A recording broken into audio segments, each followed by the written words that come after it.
کہ لوگوں، دنیا میں کوئی ایسی مخلوق یا کوئی ایسا انسان یا بشر نہیں ہے جس کے رزق کا ذمہ ہمارے اوپر نہ ہو۔ ہر انسان، ہر حیوان، حتیٰ کہ نباتات، جمادات، تمام مخلوقات کا رزق اللہ کی طرف سے مقرر کر دیا گیا۔ تو اس کے اوپر ایک لمبی گفتگو ہو پائی ہے۔ آج بھی انسان یہ سمجھتا ہے کہ میرے پاس ہنر ہوگا، ڈگری ہوگی، پیسہ ہوگا، کاروبار ہوگا، دکان ہوگی، میری کمپنی ہوگی تو میں کمائی کر پاؤں گا، میں کماؤں گا جھوٹ بول کے، فراڈ کر کے، تو میری اولاد کا کچھ بنے گا۔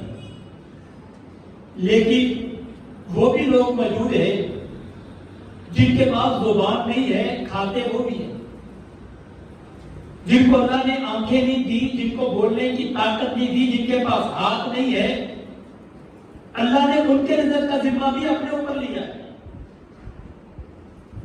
اللہ کی قسم، وہ جو چار پائی کے ساتھ لگے ہیں، جن کا کوئی بھی نہیں دنیا کے اوپر، تن تنہا اکیلے زندگی گزارنے والے یا والی ہیں، پھر بھی وہ رزق اللہ نے ان کے لیے مقرر کر رکھا ہے، رزق اللہ ان کو بھی عطا فرمائے۔ اور یہی کل کے سبق کا، یہی قرآن مجید کا، یہی عقیدے کا، یہی نبی کی سیرت سے یہی عقل شدہ چیز ہے کہ جو رزق اللہ نے مقرر کر دیا اس کے اندر کبھی کمی نہیں آ سکتی۔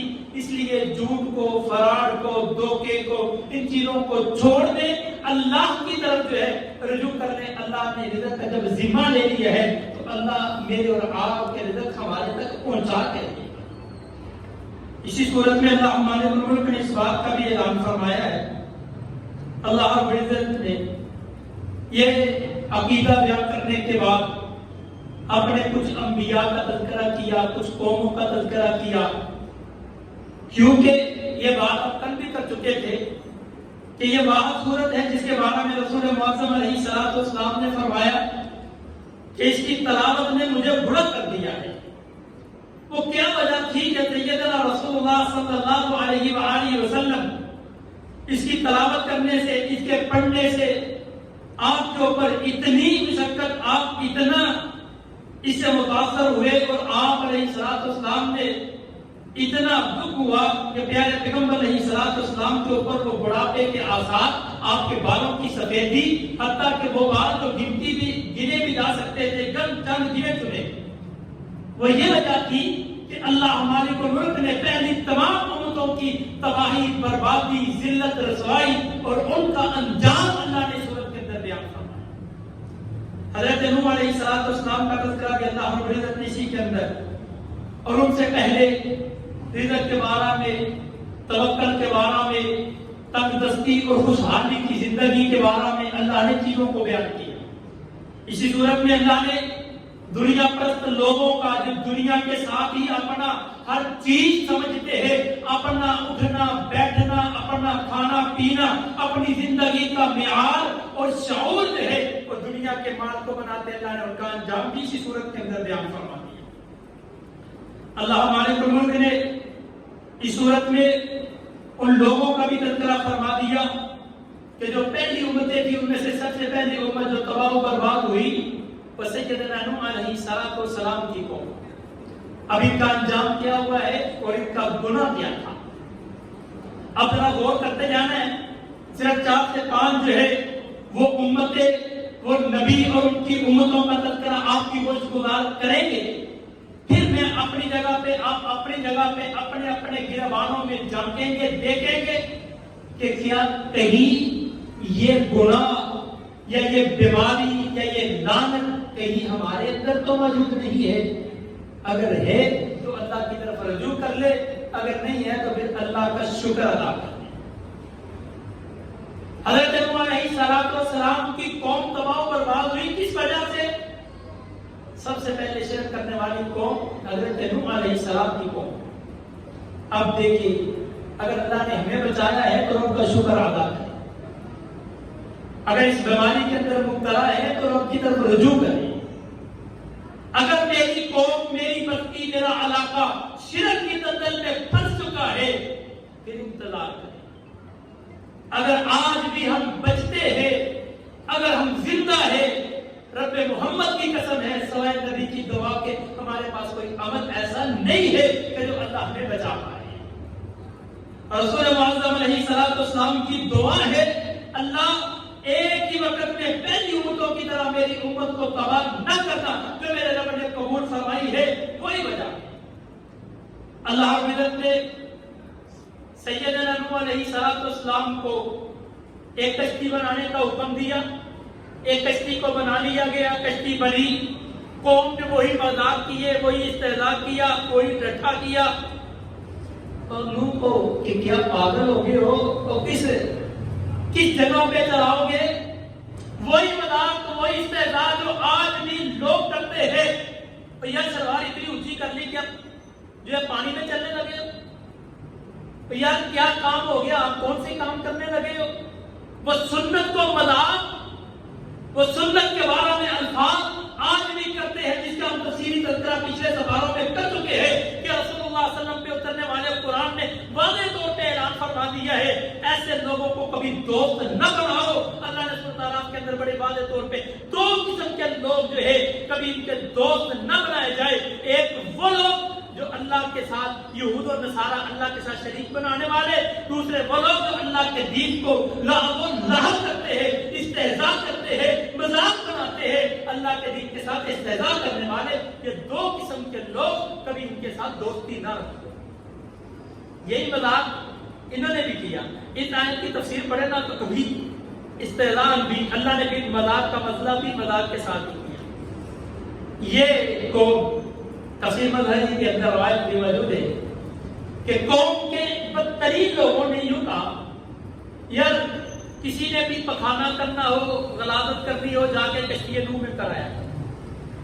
نوح علیہ السلام نے بنائی ہے نا، اس کے اندر قوم نے یوں ہی کیا۔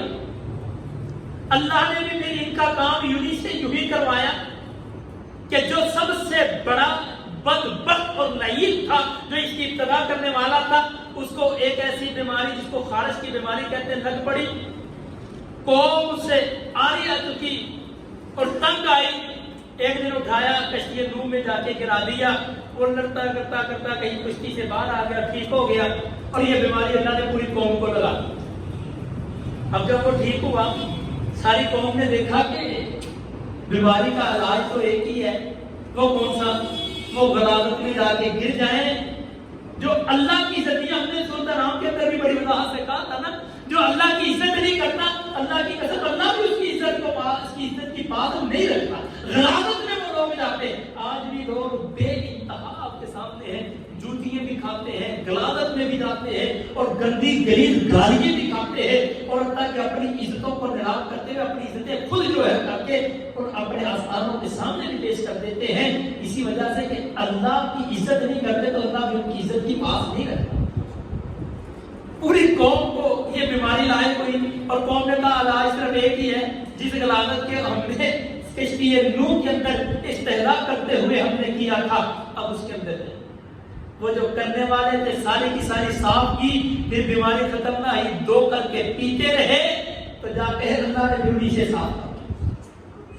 پھر وقت آیا، اللہ نے آسمان کو بھی آواز دی، زمین کو بھی حکم دیا، آسمان نے بھی بارش برسائی، زمین نے بھی پانی نکالا۔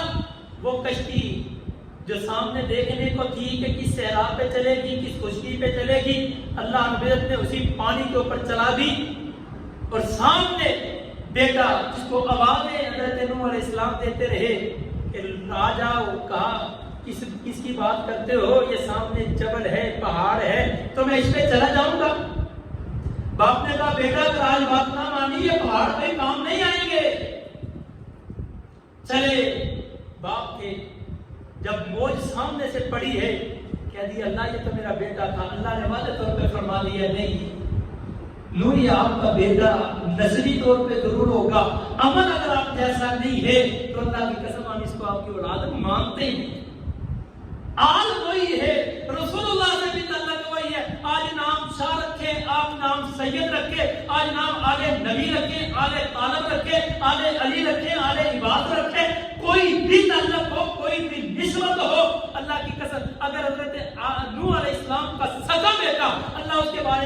دیتا ہے. لوگ کیسے مرضی کہتے رہے, میں نقش بندی ہوں, میں سہروردی ہوں, میں قادری ہوں, میں جلندری ہوں, میری ایک نسبت مجھے کام دے جائے گی. اللہ کی قسم کبھی کام نہیں دے گی. حضرت نوح علیہ السلام نے اس کے اوپر پھر اللہ سے توبہ بھی کی, اللہ یہ تو میں تجھ سے پناہ مانگتا ہوں.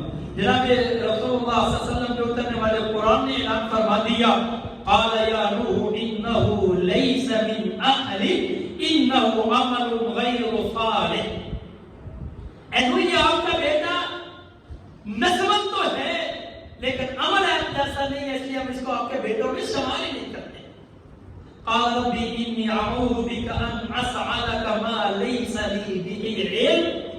اللہ مجھے معاف کر دے, میں تیری پناہ چاہتا ہوں, مجھے اس کا علم نہیں تھا جو میں نے تجھ سے سوال کیا ہے. اللہ اکبر. اس کے بعد سیدنا ہود علیہ السلام کی قوم کا تذکرہ فرما دیا. وَإِلَىٰ عَادٍ أَخَاهُمْ هُودًا. عادیوں کی طرف اللہ نے حضرت ہود علیہ السلام کو مبعوث کیا. عادی کوئی چھوٹی قوم نہیں ہے, بڑی قوم ہے. اللہ نے اتنے قد دیے ہیں, آج بھی ان کے آثار موجود ہیں. خیبر سے تقریباً 90 کلومیٹر کی مسافت میں جائیں نا, آج کل تو لوگوں نے وہاں پہ یا سعودی حکومت نے ایک میوزیم نما بنا دیا. رسول اللہ صلی اللہ علیہ وسلم جب یہاں سے گزرے تھے, کہا تھا یہ عذاب والی قوم سے جلدی سے گزر جائے.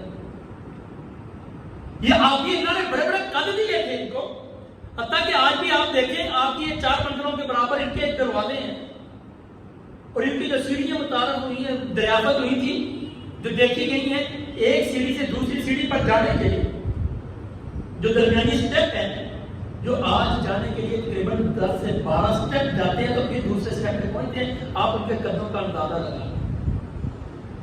ان کو اپنے اوپر بڑی طاقت تھی اور اپنی طاقت کے اوپر بڑا مان تھا اور بڑا مان کرتے تھے. حضرت ہود علیہ السلام نے بھی ان سے کہا کہ لوگوں, جو چیزیں اللہ نے تمہیں دی ہیں اللہ کی طرف آ جاؤ, اللہ کے علاوہ باقیوں کو چھوڑ دو. اگر یہ کام نہ کیا تو اللہ تمہیں تباہ و برباد کرے. وہ کہا کون سے بات کرتے ہو, ہمیں تباہ کون کرے گا؟ ہماری طاقت, ہم نے تو پتھروں کو چیر کر کے اپنے مکان بنائے ہیں. جب یہ ان کے دل کے اندر بات آئی ہے تو اللہ نے بھی صرف ہوا چلائی اور کچھ نہیں کیا. صبح ہوتے ہوئے یہ اپنی گھروں کے اندر اوندے کے منہ پڑے ہوئے تباہ و برباد کر دیا ٹھنڈی ہوا کے ساتھ. اس کے بعد اللہ نے حضرت صالح علیہ السلام کی قوم کا تذکرہ فرمایا. قالوا یا صالح, حضرت صالح علیہ السلام کی قوم کے بارے میں بھی اللہ نے کہ جب حضرت صالح علیہ السلام کے پاس قوم آئی, کہا اے صالح کون سی بات کرتے ہو, اپنے نبی ہونے کی بات کرتے ہو تو ہمیں کوئی اپنا معجزہ دکھائے. حضرت صالح علیہ السلام نے اللہ سے دعا کی, اللہ کوئی معجزہ دکھا دے, شاید یہ ایمان لے. معجزہ سامنے سے اللہ نے ایک پہاڑ سے اونٹنی کو دریافت کروایا جو بن ماں اور باپ کے پیدا ہوئی اور لوگوں کے سامنے بن باپ کے بچے کو جنم دیا.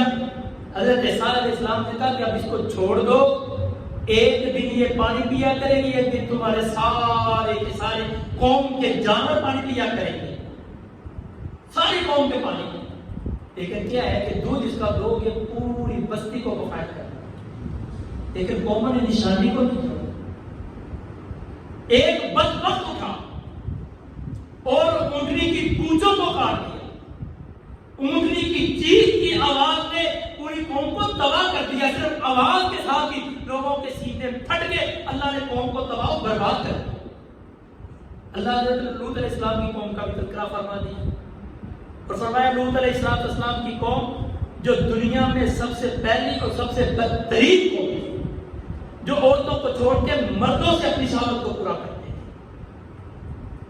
حضرت لوط علیہ السلام نے بڑا سمجھایا, حتیٰ کہ سامنے کہا میری بیٹی ہیں. جب فرشتے حضرت ابراہیم علیہ السلام کے پاس سیدنا اسحاق علیہ السلام کی بشارت لے کے آئے تو حضرت ابراہیم علیہ السلام نے بکرا ذبح کیا اور سامنے پیش کیا. وہ تو فرشتے تھے, اپنے ہاتھوں کو پیچھے کیا. جناب ابراہیم علیہ السلام ڈر گئے کہ اگر مہمان کھانا نہ کھائے, رواج یہی ہے کہ یہ کوئی نقصان پہنچانے والے ہی ہوں. کہا ڈرے نہ, ہم تو اللہ کی طرف سے قاصد ہیں, آپ کو بیٹے کی بشارت دینے کے لیے آئے ہیں. پیچھے کڑی اما سلام اللہ علیہ مسکرا پڑی، کہا کہ کیسے اچھا ہوگا، ہم بھی باندھ ہو چکے ہیں، یہ محبہ ہے کیسے؟ کہا یہ تو میرے رب کی قدرت ہے، جیسے چاہے جب چاہے جسے چاہے وہ عطا کر دیتا ہے۔ مریم سلام اللہ علیہ کو بنا خاوند کے اللہ میں بیٹا دے سکتا ہے تو آپ کو پانچ کو بھی دے سکتا ہے۔ حضرت عیسیٰ علیہ السلام کی بشارت ہوئی اور کہا ہم تو بیٹے کے ہیں لوط علیہ السلام کی طرف، اس قوم کی طرف۔ حضرت ابراہیم علیہ السلام میرے چچا کے بیٹے تھے اور یہ پہلے ایک ہی مرد تھے اور ایک ہی عورت تھی جو حضرت ابراہیم علیہ السلام کے ساتھ مسلمان ہو کے اپنے ملک سے نکلے تھے، ہجرت کی تھی، یہ 3 لوگ تھے۔ حضرت ابراہیم علیہ السلام کی دعوت پہ ایمان لانے والے مردوں میں صرف ایک مرد تھے جس کا نام حضرت لوط تھا اور اللہ نے انہی کو نبی بنا دیا۔ حضرت لوط علیہ السلام کے پاس جب پہنچے، قوم نے دیکھا بڑے خوبصورت نوجوان ہیں، قوم ساری کی ساری امڑ آئی۔ جناب لوط علیہ السلام بڑے پریشان ہوئے، کہا افسوس، کاش آج میرے بازو ہوتے، میرے پاس طاقت ہوتی، میں ان کا مقابلہ کر لیتا۔ جب بے بسی دیکھی تو فرشتوں نے کہا پریشان نہ ہو، ہم تو اللہ کی طرف سے بھیجے ہوئے ہیں، ہمیں نقصان نہیں پہنچا سکتے، آپ صبح کے وقت نکل پڑے۔ اور یہ بدترین عمل اللہ نے ان کا انجام کیا رکھا کہ اللہ نے آسمان سے نام لکھے ہوئے پتھر، نوکدار پتھروں کی بارش کی، جو جس نام سے ان کے اوپر برسے، یہی بس نہیں ہوا کہ پھر اللہ نے زمین کو اٹھایا، آسمان سے گوندے منہ کر کے ڈال دیا، گرا دیا۔ آج بھی لوگ کہتے ہیں پیرا مردار، اس کے اوپر سے کوئی چیز جائے، لوگوں نے سائنس سے تحقیق کرتے ہوئے کہا کہ یہ حضرت لوط علیہ السلام کی بستی کی قوم تھی، اگر اس کے اوپر سے کوئی جاتا ہے وہ بھی تباہ و برباد ہو جاتا ہے۔ اللہ نے یہ عمل اتنا نامراد اور اتنا غلیظ عمل۔ اس کے بعد اللہ نے انہی قوموں کا تذکرہ کر دیا، حضرت شعیب علیہ السلام کی قوم کا بھی تذکرہ کیا، جس کی تفصیل ہم پہلے بھی ذکر کر چکے۔ جب شعیب علیہ السلام نے کہا لوگوں معاف کرو، پورا کرو، تو کہا یہ شعیب اپنی نماز کو اپنے گھر نہ رکھ، مارکیٹ میں نہ لے کے، میں اپنی بات نہیں کر رہا، قرآن کہہ رہا ہے۔ اور یہی جملے اللہ کی قسم آج بھی لوگوں کے ہیں۔ مولوی صاحب آپ کی بات بالکل ٹھیک ہے، لیکن تم لوگوں کی پتہ تجارت نہیں کی ہے، مولوی صاحب تم لوگوں کی پتہ جھوٹ نہ بولیے، کمائی کر ہی نہیں سکتے، یہ الفاظ ہے لوگوں کی۔ یا اسی بھی مسجد میں جانا سی، یا اسی قرآن پڑھنا سی، تو پھر یہی کمانا کی ہے۔ یہ وہ باتیں جو ہمارے ساتھ خود بیتی ہوئی ہیں، جب مارکیٹ میں ہم گزارتا خود گئے ہیں اور کہا ہے یار نماز کے لیے اگر حالات ایسے آگے ہیں آپ نکلیں، کہتے ہیں مولوی صاحب پہلے صبح تو لے کے ہم تک خالی بیٹھے، بسم اللہ تک نہیں کی، اوپر تسی آ جاتے ہو جو ہوں بھی اسی اٹھ کے چل جائیے، پھر بس ادیاں کمائیاں تے ہو گئی آئی اپنے بچے پیٹ پال، اور بچوں کا پیٹ پالنے کے لیے اللہ کی قسم دکانوں پہ بیٹھنا آپ کے لیے یہ ضروری نہیں ہے، نماز روزہ حج یہ ضروری ہے، بچوں کا پالنا اللہ کے ذمہ ہے، اللہ خود ان کا رزق ادا کرے۔ یہ دل کے سپارے کے پہلے شروع میں بیان ہے، اللہ کو یہ بھی عمل بڑا ہوتا پسند ہے۔ اب غور کرتے جائیں کہ کہیں یہ عمل ہمارے اندر تو نہیں ہے۔ اللہ کی قسم جب اس کو کبھی آپ ترجمے کے ساتھ پڑھے نا یہ صورت تو روک کے کھڑے کر دیتے ہیں، اور بندہ صرف اس انداز سے پڑھے یار کہیں یہ عمل میرے معاشرے میں تو نہیں پایا جاتا۔ کوئی ایسا عمل نہیں ہے جس کی وجہ سے پوری کی پوری قومیں تباہ ہوئی ہے، وہ سارے کے سارے عمل آج امت مسلمہ میں پائے جا رہے ہیں، لیکن اگر بچے ہوئے ہیں تو پھر وہی جملہ اللہ کے نبی کی دعا ہے، ورنہ حالات کوئی ایسا نہیں ہے کہ جو ہمارے اندر نہ ہو۔ لوٹ آنے کا وقت ہے، پلٹ آنے کا وقت ہے، رجوع اللہ کا وقت ہے، اللہ کی طرف پلٹ آئیں، اللہ کی طرف رجوع کر لے، توبہ کر لے، اللہ کو بنا لے، اللہ دنیا کو بھی آسان کر دیتا ہے، کل آخرت کے لیے بھی آسانی ہو جاتی ہے، رزق میں بھی اللہ برکت عطا کر دیتا ہے، اللہ کل قیامت کے دن جو ہے محشر کے میدان کی سختیوں سے بھی محفوظ فرما لیتا ہے۔ اللہ سے دعا ہے اللہ ہمیں صحیح معنوں میں قرآن سمجھنے سمجھانے کی توفیق عطا فرمائے۔ اس کے بعد سورۃ یوسف ہے، اس کا خلاصہ تو بیان کرنا لمبی بات ہے، لمبی نہیں ہوگی، لیکن اس سے جو اسباب ملتے ہیں وہ کون کون سے ہیں وہ انشاءاللہ ہم مختصر کل بیان کرنے کی کوشش کریں گے۔ سورۃ یوسف سے اگر اسباب بھی نکالنا تقریباً کوئی 300-350 کے قریب ہے، جس کی پوری ایک کتاب لکھی گئی ہوئی ہے، اس کے اوپر سورۃ یوسف سے جو سبق ہمیں ملتے ہیں، سورۃ یوسف سے جو نصیحتیں ہمیں ملتی ہیں، یہ کہ حضرت یوسف علیہ السلام کا قصہ پورا سن لیا، اللہ نے واضح طور پہ شروع میں بتا دیا ہے، اس میں سوال کرنے والوں کے لیے نشانی ہی ہے اور بڑی نشانی ہے اللہ کی قسم، اگر بندہ سمجھ جائے جو آپس میں حسد، بغض، کینہ، عداوت، یہ شہرت کی چیزیں، ایک دوسرے کے مال کے اوپر اپنے مال کی قبضے کرنا، بھائی بھائی کا دشمن ہونا، یا معاشرت کی بیماریاں یا گھریلو فسادات، یہ سارے اللہ کی قسم ختم ہو سکتے ہیں۔ لیکن مسئلہ یہ ہے کہ جو سمجھا جائے یا سمجھایا جائے، اللہ ہمیں سمجھانے کی توفیق عطا فرمائے، پھر سمجھا کر کے پہلے ہمیں پھر سب کو اللہ اس کے اوپر عمل کرنے کی سعادت عطا فرمائے۔ وآخر دعوانا الحمدللہ۔